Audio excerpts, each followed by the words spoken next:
And now I would like to welcome the keynote speaker, Professor Dr. Daniel Maines. He's Professor for Anthropology and African Studies at the University of Oklahoma. Professor Maines' research explores the intersections between culture, economics, and infrastructure, as you have already heard, specifically looking at how capitalist development impacts urban spaces and communities. Daniel Maines was a Fulbright Fellow in Hawassa, a nice place I also visited already, from 2013 to 2014, and a Humboldt Fellow in Berlin from 2017 to 18. He has published a number of books and articles. I would like only to mention the three latest books. Hope is Cut, Youth Unemployment and the Future in Urban Ethiopia was one. Then 2019, Under Construction, Technologies of Development in Urban Ethiopia. And the latest one is Nourishing Growth and Suffocating Life, I think our today's topic, Water Politics and Infrastructure in Urban Oklahoma, which came out in 2025. We are very pleased to have you here. Please, Mr. Maines, come and let us enjoy your presentation. Okay, well, so thanks so much for that wonderful introduction, and it's really a pleasure to be here. This has been an excellent opportunity. I happened to be in Germany for other reasons, and I informed Sophia that I was going to be around. We are old colleagues because we both have studied Ethiopia, and she informed me that this amazing symposium was happening, and so it was just a really wonderful coincidence, and I'm really excited to meet so many interesting young scholars. So although most of my work has been in Ethiopia, today I'll be talking about my new book, Nourishing Growth and Suffocating Life. And I do have 2 copies of this book available if anybody wants to purchase it at the author's cost of $20 US. Happy to share those 2 copies so I don't have to bring them back to the US. But so in the time I have with you today, my goal really is just to introduce you to some of the key arguments that I make in this book. And hopefully, although the talk is about a very particular place, the city of Norman, Oklahoma, where I live, hopefully I can draw some insights that help us understand the contemporary United States, which is a very strange and interesting place as well, a little bit better. So I'm going to begin by explaining the title to the book. And so the story behind the title really begins with the first taste of water, tap water, that I had when I arrived in Oklahoma around 15 years ago. And it was I've traveled in many countries, many continents, almost every state in the United States, and this was the worst tap water I'd ever tasted then or since. The taste was truly awful. It cut through a strong cup of coffee. You could still taste it. It was almost a cocktail of mold, algae, and dirt, I would describe it. So why did that tap water, and why does it taste so terrible? And to understand this, we have to understand urban growth. So this is it's a little bit blurry. This is an image of Norman, where I live, and this is the lake that provides the drinking water for the city of Norman. And so, like all lakes in Oklahoma, there are no natural lakes in Oklahoma. They are all constructed by humans, most of them in the mid-20th century with support from either the Army Corps of Engineers or, in this case, the Bureau of Reclamation, both government organizations. And so at the time when the lake was constructed, in 1965, Norman's population was around 45,000 people. And it was reaching the limits of drinking water. So the reservoir was constructed to provide the drinking water for this growing population, and it's been successful in doing so. The population has tripled since then, and that lake has enabled the growth of the city. But that same growth that in the city has greatly impacted the quality of the drinking water. So the water in that lake comes from rainwater runoff. It doesn't rain often in Oklahoma, but when it does, it really rains hard. So we'll get 5 centimeters, 10 centimeters of rain in just a few hours. And then that runs into the lake. But it runs into the lake, it carries a lot of other things with it. So in Oklahoma, there's very much a culture of people appreciating lush green lawns, but grass does not grow easily there. So people apply a large amount of fertilizers to their grass. In addition to that, you can see this is very much an urban area, and it's runoff from asphalt, runoff from roads. If people don't pick up after their dogs, it can be dog feces, clippings from grass. All of that flows into the lake itself. And when it does, it fertilizes the algae growth within the lake. So we have explosions of aquatic plants in the lake. Those aquatic plants then die, and they're consumed by bacteria. So what I was tasting was that rotting of the aquatic plants. But there's something else that happens as well. When the bacteria consume the plants, they use large amounts of oxygen, and this depletes the oxygen from the water. And this is not a process that's unique to, this lake is called Lake Thunderbird. It's not a process that's unique to Lake Thunderbird. In the Gulf of Mexico, near the United States, where the Mississippi River flows, we have these dead zones of over 7,000 square miles that are caused by the runoff that captures much of the runoff from pig farms and industrial farms in the United States and flows into the Mississippi River into the Gulf of Mexico. And this is a process that is called eutrophication. You can see that that's one of the key concepts in the book, is this idea of eutrophication. And eutrophication comes from the Greek for well-nourished. So what we see with eutrophication is that the lake nourished growth in the city, but that same growth in the city has destroyed life within the lake. It has suffocated life. And although this is an empirical process in the lake that impacted my drinking water, I treat it as a metaphor more broadly for understanding urban growth and arguing that when we use public funds to subsidize private interests in relationship to urban growth, it suffocates life. Maybe not literally suffocating life, like in the case of eutrophication, but it does in other ways in terms of creating inequalities and undermining quality of life in different ways. So why does nourishing growth often lead to the suffocation of life, not just through eutrophication in bodies of water, but through urban development more broadly? I argue that using public funds to subsidize growth that primarily benefits the wealthy has self-destructive consequences. Contrary to the myth of the free market, public subsidies for growth are essential to capitalism. People I spoke to in Norman sometimes referred to this process as a quote-unquote conspiracy of developers. So like eutrophication, conspiracy of developers describes an empirical process, but also functions as a metaphor for broader dynamics.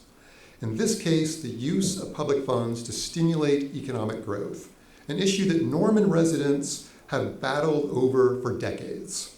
So water infrastructure is one of the key methods through which growth is subsidized, and infrastructure is so effective as a means of redistributing wealth because it often hides in plain sight. Even if we see a sewage lift station, the technology that moves sewage from one part of the city to another, we don't often associate this with growth or economic inequality. And the processes that I examine in Norman are not unique, although the book really is a case study of Norman. Cities throughout the United States struggle with tensions over infrastructure and subsidized growth. Politically, Norman is a microcosm of the nation. So some of you may know that Oklahoma is one of the most conservative states in the United States. During all 3 of Donald Trump's elections, he won every single county within Oklahoma. But Norman is a little bit more, has the major university in the state, and because of that, is a little more diverse. So it has a kind of a strong liberal core, very conservative suburban areas, and then it also includes a very large rural area with more right-wing leaning kind of libertarians in the rural area. So that political diversity makes reaching consensus on policy solutions to the challenges of water and urban growth particularly difficult, but it also makes it in some ways represent the US as a whole and some of the political battles that exist within the US. So I've already started to introduce some of the key concepts within the book. I've talked about eutrophication, which I use to understand how nourishing growth is self-destructive. And I should note that this idea of self-destructive growth, I draw from Julie Livingston's book on self-devouring growth, but I also draw from the work of indigenous scholars, Winona LaDuke and Deborah Cohen, who talk about Wendigo infrastructure, Wendigo being a kind of cannibal in the Anishinaabe culture, and so this idea that the infrastructure itself can devour a life and function in a cannibalistic manner. Conspiracy of developers, as I noted, describes the ways that developers shape policy so it benefits them, using their wealth to shape policy. And of course, we know that Donald Trump himself, the president of the United States, earned much of his money as a real estate developer, so it's kind of interesting as well, and then has come to become a very powerful politician as well. But I argue that this extends, again, it's a term that describes an empirical process, but it describes capitalism much more broadly. And then finally, citizenship is really the other key concept within the book. And so I distinguish between substantive and formal citizenship. And I draw from James Holston, who has done work in urban Brazil in his book Insurgent Citizenship. So formal citizenship really describes one's legal rights. So depending on where one lives, one's residency status or citizenship status, that could mean the right to vote. In the city of Norman, residents of Norman have a very unique right in that we can vote. We vote on every increase in utility rates. So any changes in water infrastructure are voted on by the population. I won't describe that a lot in the talk today, but it's very interesting for the case study. But that's an example of formal citizenship, those sort of legal rights. Perhaps even more important is substantive citizenship, or the ability to impact policy through informal means. So myself, as a professor, I have a relatively high level of substantive citizenship. If I write a letter or an email to a city council member, it's likely they will respond, they'll meet with me, I can have an impact on policy. Even far beyond myself are people like real estate developers who have the wealth to hire an attorney to lobby others to enact policy reforms that will benefit them economically. And I argue that these differences in substantive citizenship erode trust. And so the interaction between those three concepts is really important for the book.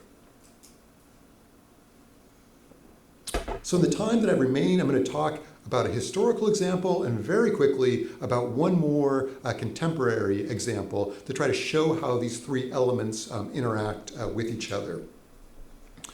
So I'm going to start with some Oklahoma history, and I think this demonstrates a very clear relationship between citizenship and accumulation by dispossession.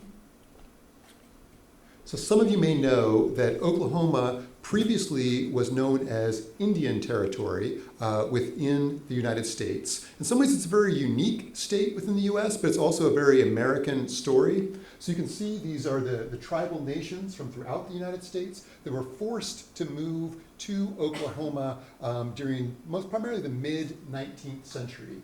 And just to give you a sense of scale, this is the Apache group in southwestern New Mexico. So you can see that other groups traveled far farther, but this would be about 1,000 kilometers. And so a large number of Native Americans died along the way to Oklahoma. This is what you may have heard of as referred to as the Trail of Tears, part of that forced relocation. And so, white settlement came to Oklahoma in 1889. And this photograph here is sports are very important for American universities. So this is the American football stadium, which holds over 85,000 people. And the mascot for the University of Oklahoma is the Sooners. This is the Sooner schooner representing a covered wagon at one of these American football games. And so in 1889, that was when the land run occurred in Oklahoma. So quite literally, settlers lined up on the border to Oklahoma, and at the firing of a cannon, they raced across the border to claim land within Oklahoma. And so the people who pushed for the opening of Oklahoma for settlement were known as the boomers. They were booming for settlement. Now, Sooners are quite interesting. I mentioned there was a cannon fire and people raced across the line. Some people were there sooner. They were those who cheated and arrived earlier to stake out the very best land. And that's the mascot of my university, is the Sooners. And at football games, there's a chant that go, Boomer, Sooner. You can hear it throughout the entire town with so many people chanting it, tens of thousands of people. But interestingly, the Boomers were also the Sooners. And this is a great example of this conspiracy of developers. The same people that pushed to open that land for development knew exactly where the state capitol would be, where the railroad was, where the railroad stations would be. And so they were the ones that arrived there sooner and staked out those most lucrative points within the state. So again, that coalition, the colluding between developers and government in order for profit. And we see this happening in a kind of a more micro level, going back to the story of Lake Thunderbird, in the sense that the lake itself displaced large numbers of members of the absentee Shawnee tribe and flooded burial grounds. And so those were the primary people that were displaced and received very little compensation for that loss of land. And if there's interest, we have time, I can talk more about the absentee Shawnee people and their history, which is quite interesting within the US context. But so the chapter that I discuss Lake Thunderbird and its history is called Tasting Growth and White Supremacy in a Progressive and Wholesome City. And the reason for that title is because it was not only the absentee Shawnee that were displaced, but at that time, when the lake was constructed in 1965, Norman was what was called a sundown town. So a sundown town meant that through the use of vigilante violence, no African Americans were able to stay overnight in the city of Norman without the threat of violence at the time that the lake was constructed. So what that means is the lake was constructed with federal funds to nourish the growth of the city of Norman, but only a small white population was able to enjoy the drinking water from that lake. So a form of social welfare for whites where tax money was transferred from the diverse population of the United States to this all-white sundown town. So from that historical perspective, this looks very much like kind of classic racial capitalism that we see in the United States, and I think we see in many other parts of the world as well, where differences in citizenship are used to access wealth, and then expropriation of resources reinforces those racial hierarchies. But I'm going to argue, and so we do see this in the case of water infrastructure in the past, but if we continue looking at water infrastructure, we see similar processes playing out in much more subtle ways, still connected to citizenship, still connected to race in different ways, but perhaps not quite as obvious as it was a half century ago. So just very quickly, one of the other case studies that I engage with in this book is the case of urban creeks. So I was attracted to urban creeks initially because they are these interesting wild spaces in the middle of the city. So this creek here is just a few blocks from where I live, and it's a place where you can see turtles, interesting birds like owls and herons, and even foxes, wild foxes at times. But they also function as stormwater infrastructure. As I noted, we get a lot of rain very rapidly. So this is what the creek typically looks like. And this is what it looks like after one of our big rainstorms. So you can see quickly it turns into this rushing river. And so this is essential infrastructure for removing stormwater from the city. And you can also see that the relationship between growth and the destructive aspect of growth. So the creek allows the city to grow because of its function as removing stormwater infrastructure. As the city grows, we have more impervious surfaces that cannot absorb water, so that the growth of the city causes more water to run into the creeks. That then has destructive consequences. So this bridge is downstream from the image that I just showed. That bridge was damaged by stormwater flows a few years ago. and it cost more than $1 million to repair that bridge. We can also see in this photo some erosion from backyards of private residences, also caused by that stormwater.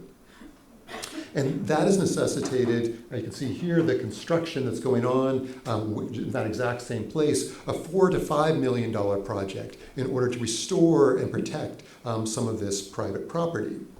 And so this raises the question of how are the costs of this growth distributed? Of course, we all use impervious surfaces like roads to some extent, and so to some extent the community should be responsible for paying these costs. And the way it works now essentially is through grants, and basically it's tax money that pays for this, so it's spread out among the population. However, I argue that business owners profit particularly from impervious surfaces. So because of the roofs that do not absorb water of large businesses, and if any of you have visited the United States, you know that any business has a very large parking lot that takes up an enormous amount of space, and that also generates huge amounts of stormwater. And so owners of businesses have actively lobbied to prevent regulations that would cause them to be responsible for the damage that's caused by the stormwater that flows off of their property. So that would be another version of what I call the conspiracy of developers. But what that does is it essentially removes the consequences of growth, because these business owners are not responsible for their asphalt, for their impervious surfaces, and then that incentivizes further growth. And I'm argue that attention to water infrastructure like this, these things like urban creeks that we don't often think about, helps us to see these hidden connections between self-destructive growth, capitalism, and citizenship. And so the final thing that I want to point out is that in thinking about the future and about solving these problems, a lot of this comes down to trust. In order to solve these problems, we need to have the trust necessary to agree upon solutions that allow us to move forward. But given that history of inequality, exploitation, as well as political divisions and differences in values and cultural values within the United States, very little trust exists. At this point in the city of Norman, we've reached, or close to reaching, the limits of the water that we can draw from Lake Thunderbird. The next step, the plan for future sustainability and drinking water for the future, is to funnel water from our sewage waste treatment plant into our lake. And there's a great deal of scientific evidence that shows that this is a viable, sustainable solution. However, if you can imagine, what takes more trust than being asked to drink your own sewage? It's very difficult to tell people to drink their own sewage and have them trust that, particularly in an environment where the Environmental Protection Agency, which is the primary institution in the United States that is tasked with regulating quality of water, regulating the quality of air, is being demolished and has been very much demolished. And so the question is, how do we move forward with the trust necessary to enact solutions like that do allow us to grow in a sustainable way? And then returning to the arguments that I've made throughout, I argue that one of the key things that erodes trust is that those differences in both formal and substantive citizenship, the power of some to influence policy that benefits them, and that as we move forward, we need to work to reduce differences in substantive citizenship in order to help restore trust in ways that will make the sort of innovative solutions that we need for water for the future possible. So I'll leave it at that. There's just sort of some of the major arguments for the book, but there's a lot more that I could expand on. So looking forward to your questions, comments, and also looking forward to the other presentations today.